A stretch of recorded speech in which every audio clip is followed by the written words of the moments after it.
주한미군의 규모를 현 수준으로 유지하는 내용을 담은 미국의 내년도 국방수권 법안이 연방 하원에 이어 상원도 통과했습니다. 매년 발표되는 이 법안에 주한미군 관련 내용이 담긴 건 5년 만인데 트럼프 대통령 서명만 거치면 발효됩니다. 워싱턴에서 정호윤 특파원입니다.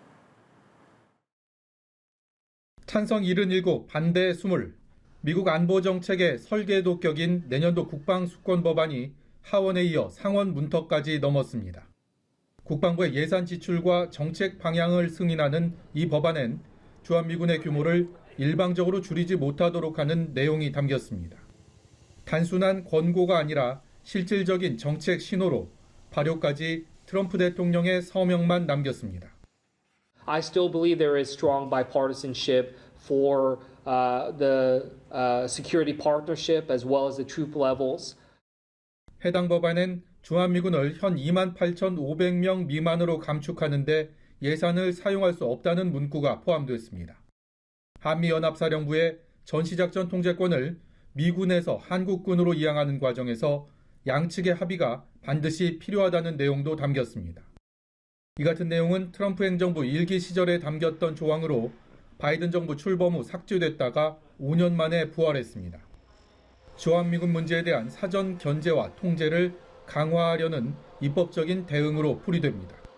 트럼프 행정부는 최근 새 국가 안보 전략을 공개하며 한국과 일본이 국방비용 분담을 늘려야 한다고 강조했습니다.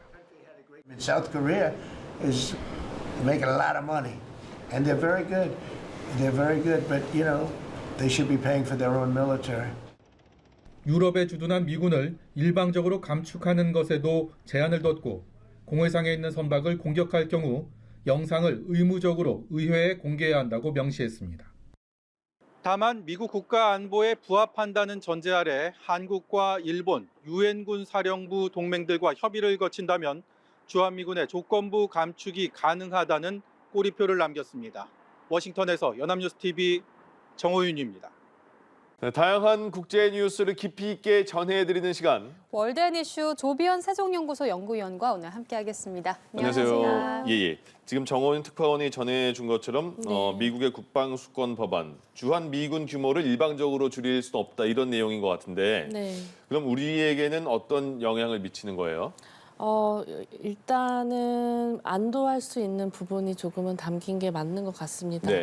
이 국방수권법이라는 게 이제 모든 정부의 예산, 정책이라는 게 예산이 있어야 집행이 되듯이 이 국방수권법이라는 것은 미국의 국방부 예산과 정책이 그 내년도 예산이 모두 담겨 있고 그렇기 때문에 여기에 어떤 내용이 들어가서 위회가 승인하느냐가 굉장히 중요합니다. 예. 그래서 이미 6월, 7월에 이제 상하원이 각각의 자기 안들을 냈었고 여기에 이제 주한미군에 관련된 내용들이 조금 담겨 있었고요. 그래서 이것에 항상 관건이 이 통합안이 어떻게 나오느냐였는데 예. 이게 이제 12월 7일에 공개가 됐습니다.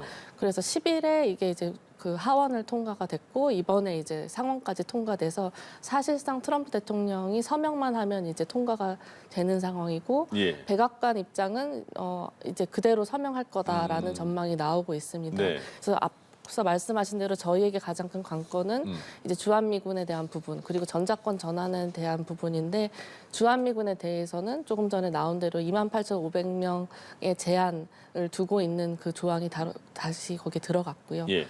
그리고 전자권 전환에 대한 부분은 이 한미가 그 합의한 그 계획대로 그 진행되도록 하고 그 이외에 대해서는 예산이 집행되지 않도록 하는 그런 조항들이 담겼습니다. 예.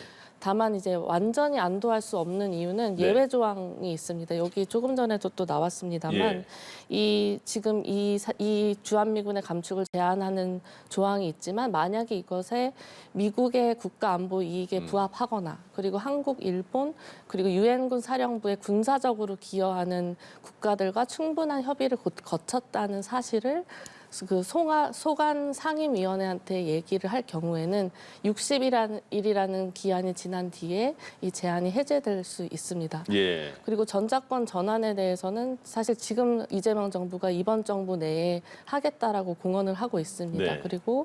그래서 이제 트럼프 정부하고 협의할 때 기존에 합의된 내용이 아니라 다른 방법을 만약에 추구하게 된다면 이 국방수권법안은 결국 의회의 역할을 넓혀놓은 것이기 때문에 현 정부가 어떤 방향으로 추진할지는 봐야 되겠지만 예. 양날의 검으로 작용할 수 있는 부분도 있는 것 같습니다.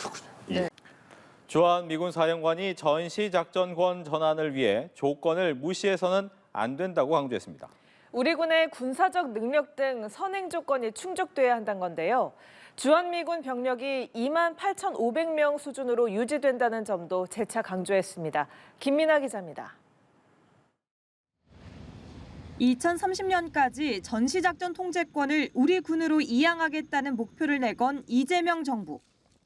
조건에 의한 충족에 의해서 전작권이 전환되기 때문에 지금 2단계에서 평가를 마쳤고 22년도에 내년에 가급적 검증을 끝낼 생각입니다. 이것이 전작권 전환을 위해선 최초 작전 운용 능력 검증, 완전 운용 능력 검증, 완전 임무 수행 능력 검증 이렇게 3단계를 거쳐야 하는데 현재 2단계 검증이 진행 중입니다.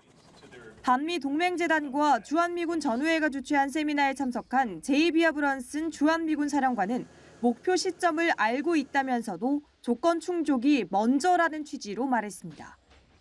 We cannot say we're going to slide away from the conditions just so that we can get this done in time.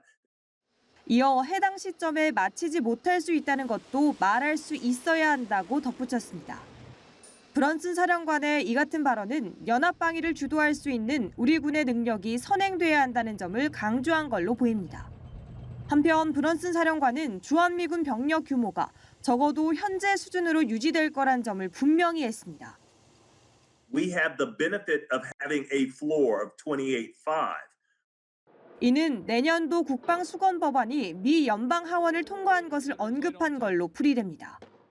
해당 법안에는 주한미군 규모 28,500명이 명시됐으며 행정부의 일방적인 병력 감축을 제한하는 내용이 담겼습니다.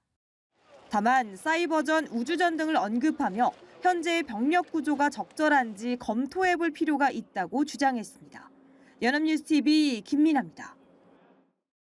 제이비어 브런슨 주한미군 사령관 겸 한미연합사령관은 동아시아 지도를 뒤집어 보면 한국의 역할은 자연스러운 전략적 중심축이라면서 한국에서 러시아의 위협과 중국의 해양 활동도 견제할 수 있다고 설명했습니다.